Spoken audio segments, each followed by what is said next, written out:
नमस्कार दोस्तों, मैं आमिर खान आजाद।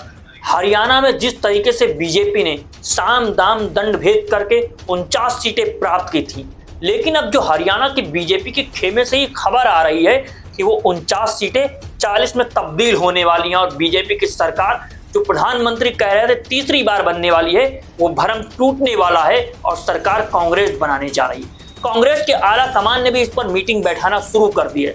इस खबर के बारे में आपको पूरी डिटेल हम देंगे, यह वीडियो आप पूरी देखिए।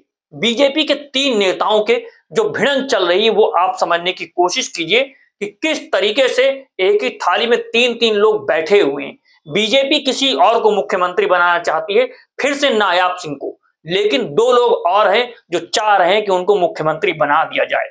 मुख्यमंत्री की दौड़ में जिस तरीके से वो दौड़ रहे हैं वो बहुत अचरज है और बीजेपी में ऐसा देखा नहीं जाता है, लेकिन अंदरूनी जो खबरें आ रही हैं कि बीजेपी सरकार अब गिरने वाली है। बीजेपी के आला कमान ने नायाब सिंह का तो नाम प्रस्तुत कर दिया है फिर से सीएम बनाने के लिए, लेकिन अनिल विज और राव इंद्रजीत ने जो अपनी तिकड़म लगाई है, किस आधार पर राव इंद्रजीत पहले कांग्रेस में रहे हैं और अब बता रहे हैं कि प्रधानमंत्री देश की बात करते हैं, राज्यों की बात करते हैं, तो आप यह भी देखिए कि हमारे एरिया से 10 में से 9 विधायक जीत करके आए हैं।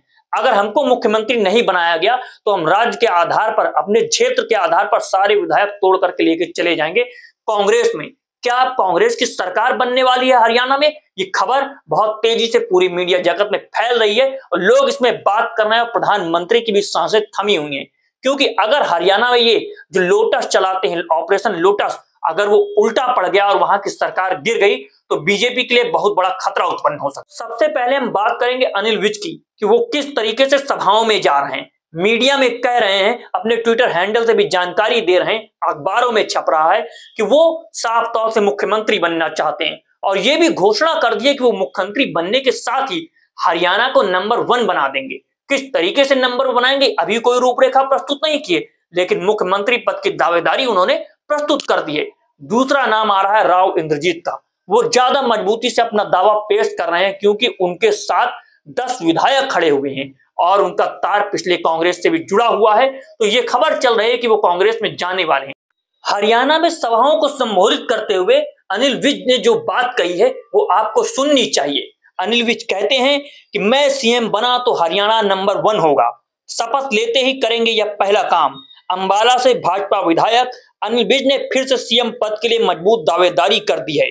उधर नायाब सिंह पहले से दौड़ में आगे चल रहे हैं। दूसरी तरफ राव ने जो बयान दिया है वह भी आपको सुनना चाहिए। इंद्रजीत राव कहते हैं कि जिस इलाके ने जितवाया वहां से सीएम हो, ये इंद्रजीत राव ने कहकर के दावा ठोक दिया है।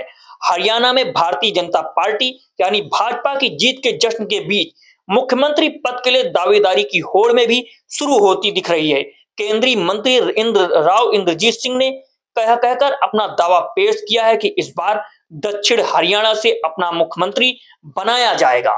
किस तरीके से अटकलें लग रही हैं कि अब बीजेपी की जो तीसरी बार सरकार बनने वाली है हरियाणा में, वो बनते बनते अब गिर जाएगी।